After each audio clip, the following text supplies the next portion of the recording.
Teman-teman, kalau saya pernah dengar kalau Soekarno itu pernah berkata kalau stabilitas politik adalah kunci dari pembangunan nasional. Nah itu selaras dengan apa yang akan kita bahas pada hari ini. Sebelumnya, Assalamualaikum warahmatullahi wabarakatuh. Waalaikumsalam warahmatullahi wabarakatuh. Kami dari kelompok 5 akan menjelaskan terkait orde baru dengan saya, Eni Sukaini Setiadi.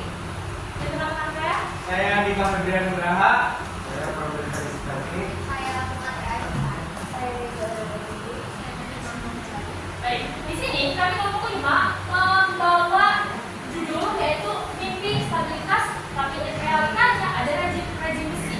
Stabilitas adalah kondisi suatu negara itu hidup dengan nyaman, politik stabil, minim konflik. Sedangkan nyatanya rejim besi itu adalah sistem pemerintahan yang otoriter. Apakah ternyata itu sesuai dengan orde baru? Mari kita bahas.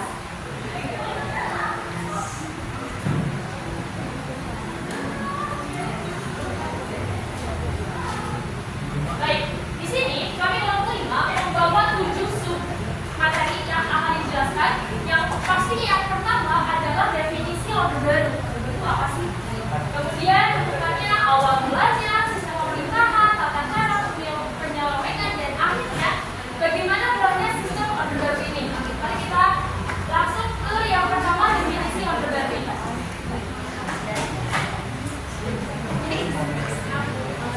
Oke, baik teman-teman semuanya. Di sini saya akan menjelaskan apa sih itu orde baru dan bagaimana awal mulanya orde baru ini. Orde baru atau disingkat dengan Orba adalah masa pemerintahan presiden kedua kita yaitu Soeharto yang menggantikan masa sebelumnya yaitu orde lama yang dipimpin oleh Soekarno.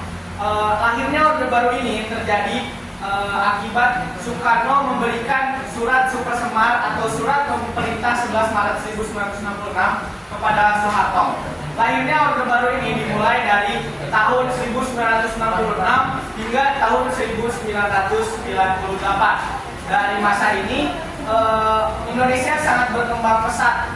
Tetapi pada masa itu juga banyak terjadi praktik korupsi dan juga kebebasan berpendapat yang sangat minim. Dan selanjutnya lahirnya orde baru juga diawali dari tuntutan Tritura atau 3 tuntutan rakyat yang yaitu mengenai pembubaran PKI dan penurunan harga serta pembubaran kabinet Dwi Korah.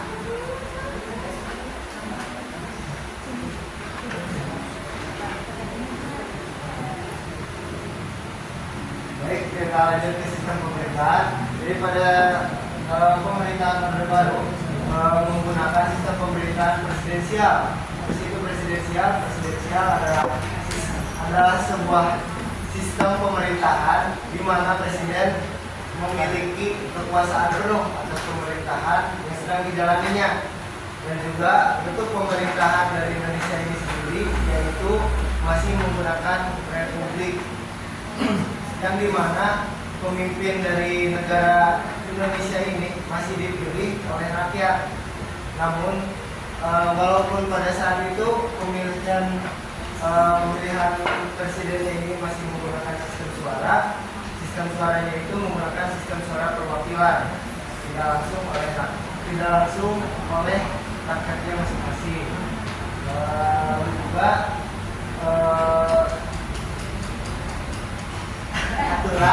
aturan dan hukum yang berlaku pada masa orde baru ini masih berpedoman kepada Undang-Undang 1945 sebagai dasar konstitusi negara itu sendiri. Nah, jadi pada masa orde baru ini pemerintahannya itu berpusat kepada presiden, namun presidennya itu sendiri masih tetap mengacu kepada Undang-Undang Dasar 1945.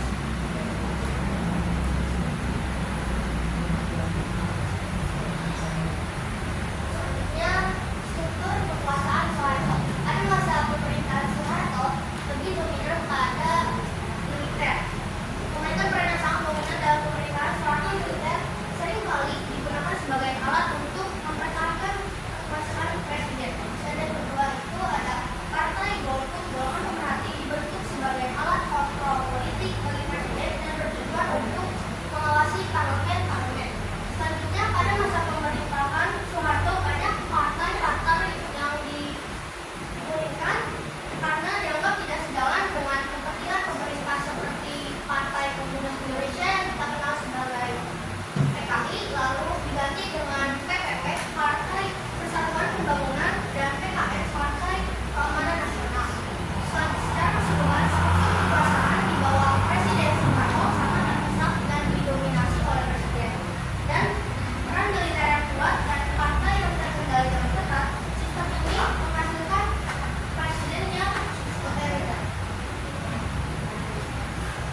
Baik, di sini saya akan menyampaikan dampak pemerintahan Orde Baru pada kehidupan dan tata kelola pemerintahan di Indonesia.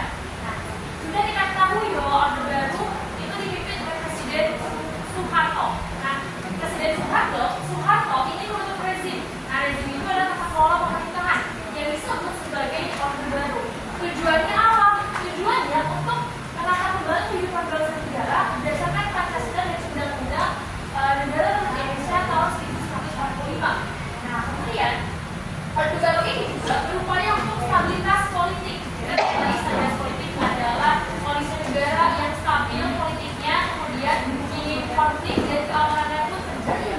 Kemudian keamanan dan pembangunan ekonomi. Dan di sini adalah gongnya Orde Baru itu berkuasa selama 32 tahun. Itu bayangkan betapa lamanya. Dan ini pastinya sangat berdampak pada kehidupan masyarakat Indonesia dan juga pemerintahan Indonesia. Lanjut. Nah, di sini ada pengaruh pada kehidupan dan pemerintahan. Yang pertama, pertumbuhan ekonomi stabil. Ini tidak bisa dimungkiri kalau di masa Orde Baru ini yang paling tingginya adalah ekonomi stabil. Ekonomi stabil yang salah satunya adalah menekan harga beras supaya tetap stabil. Yang kedua ada infrastruktur. Nah, di Orde Baru juga memiliki keunggulan pada infrastrukturnya, yaitu dengan pembangunan jalan dan jembatan yang diratakan atau meratakan infrastruktur di seluruh Indonesia. Nah, ini salah satunya adalah pembangunan jalan tol, yaitu jalan tol Jakarta Bogor Ciawi, dan kemudian ada jembatan Ampera di Palu. Kemudian yang ketiga ada pendidikan. Nah, di Orde Baru ini memperkenalkan sistem wajib belajar 6 tahun yang untuk meminimalkan angka buta huruf di Indonesia. Yang ketiga, yang selanjutnya ada kesehatan. Nah, di Orde Baru ini memperkenalkan program KABIN atau keluarga berencana dengan slogan 2 anak cukup untuk meningkatkan pertumbuhan kelahiran di Indonesia. Kemudian yang selanjutnya ada stabilitas politik, yaitu ada penyederhanaan parpol yang hanya 3 saja, salah satunya Golkar dan PDI. Selanjutnya ada sistem pemerintahan sentralistik, yang artinya adalah sistemnya itu terpusat di tangan presiden langsung. Dan yang terakhir adalah pengawasan terkendali, karena di Orde Baru ini terkenal dengan militernya yang sangat kuat. Bukan hanya militer untuk di keamanan, tapi juga militer ini berperan dalam pemerintahan. Baik, selanjutnya di sini tidak kalah juga tingkat penyelewengan di Orde Baru ini sangat tinggi. Nah, di sini puncaknya adalah di bidang korupsi dan nepotisme atau KKN. Nah, di sini ratingnya 5, teman-teman, dari bintang tamunya sangat tinggi. Nah, korupsi adalah penyelewengan fasilitas keuangan ataupun barang yang dikonsumsi atau yang dipakai oleh beberapa golongan. Kemudian korupsi juga salah satu contoh kasusnya adalah kerjasama di PT Pertambangan Freeport di Papua. Kemudian nepotisme ini salah satu kasusnya adalah Presiden Jokowi memberikan jabatan kepada keluarganya tanpa memperhitungkan kelayakan dan keahlian keluarga tersebut di bidang yang berbeda. Kemudian pelanggaran HAM yang ini banyak sekali. Salah satunya adalah di gerakan 30 SPKI, kemudian di kasus Munir yang meninggal di udara, yaitu di pesawat terbang saat beliau mau pergi ke Belanda. Kemudian manipulasi politik dan demokrasi semu, yaitu adanya tadi penyederhanaan partai politik dan juga demokrasi semu ini seperti Presiden Soeharto itu sudah mengotak-atik bagaimana supaya dia unggul. Kemudian yang keempat, ketidakadilan ekonomi, yang dimana pejabat atau pejabat-pejabat itu merasakan ekonominya kaya kan, tetapi masyarakat menengah ke bawah itu merasakan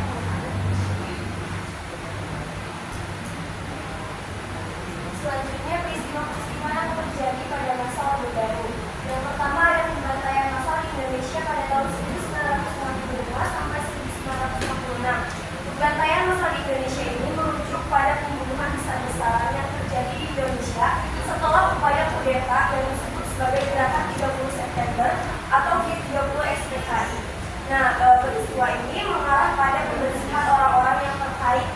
Partai Komunis Indonesia atau PKI dan simpatisannya. Diperkirakan korban dari peristiwa ini sekitar 500.000 sampai 1 juta orang terbunuh. Selanjutnya, penandatanganan Super Semar. Super Semar atau Surat Perintah 11 Maret. Ini adalah dokumen yang ditandatangani oleh Presiden Soekarno yang memberikan wewenang kepada Letnan Jenderal Soeharto untuk mengendalikan situasi negara yang saat itu dianggap penting karena setelah terjadi peristiwa 30 September pada tahun 1966. Yang ketiga, peluncuran Palapa pada tahun 1976. Peluncuran satelit Palapa adalah menandai sistem komunikasi baru di Indonesia. Satelit Palapa juga menjadi satelit yang pertama milik Indonesia dan yang pertama digunakan oleh negara-negara berkembang. Lalu selanjutnya pendudukan Timur Timur. Pendudukan Timur Timur oleh Indonesia terjadi setelah wilayah tersebut memproklamasikan kemerdekaan dari Portugal pada tanggal 28 November 1975. Namun setelah 9 hari kemudian, yaitu pada tanggal 7 Desember 1975, Indonesia melakukan invasi militer ke Timur Timur yang disebut sebagai Operasi Siaga. Selanjutnya, genosida Timur Timur. Genosida Timur Timur merujuk pada pembantaian massal, pelanggaran HAM, dan kekerasan sistematis yang terjadi selama Indonesia menduduki Timur Timur. Nah, di sini korbannya itu sekitar 100.000 sampai 200.000 korban jiwa. Selanjutnya, krisis finansial Asia pada tahun 1997. Krisis finansial Asia adalah krisis ekonomi yang terjadi di Indonesia setelah wilayah tersebut mengalami penurunan mata uang, termasuk Indonesia, Thailand, Korea Selatan, Filipina, dan Malaysia. Selanjutnya, kerusuhan Mei. Nah, kerusuhan Mei ini adalah serangkaian kerusuhan besar yang terjadi di Jakarta, Medan, Surakarta, dan beberapa kota lain di negara Asia. Kerusuhan ini terjadi di tengah krisis ekonomi dan politik yang memicu krisis finansial, yang memicu gejolak politik yang melanda Indonesia akibat krisis finansial Asia. Yang terakhir, kejatuhan Soeharto. Kejatuhan Soeharto pada 21 Mei 1998 adalah menandai berakhirnya Orde Baru. Kejatuhannya itu dipicu oleh krisis ekonomi, lalu ketidakpuasan rakyat, dan tekanan politik yang semakin besar dari mahasiswa dan masyarakat luas pada saat itu.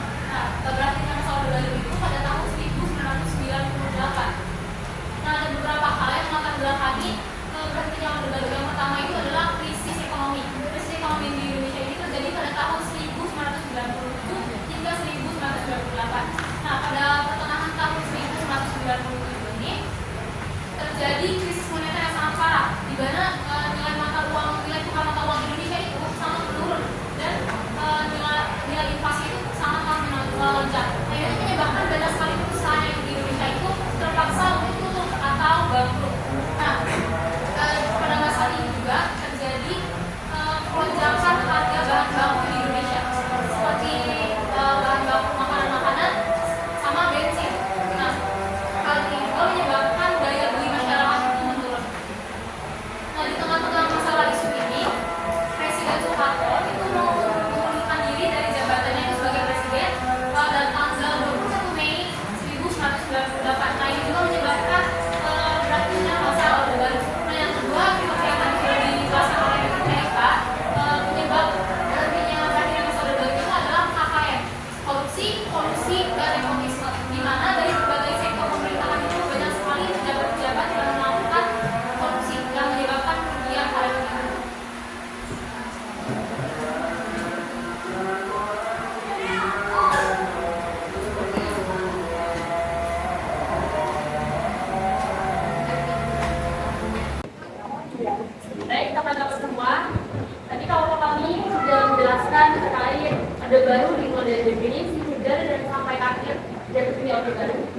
kami buka pertanyaan, apakah teman-teman ada yang menanyakan?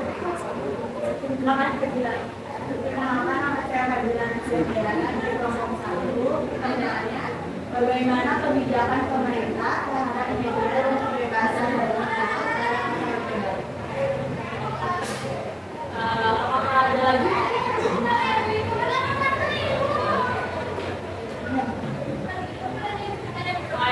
Silakan ada yang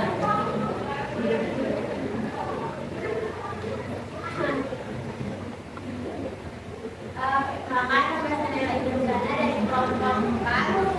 Di masa Orde Baru itu kan ada penggabungan atau berbagai politik proses diskusi di masa itu kan dimana ada waktu masa Orde Baru. proses itu tidak dampak pada baru ya, Bu ya. Terima kasih kepada penanya. Izin menjawab pertanyaan dari Fadila.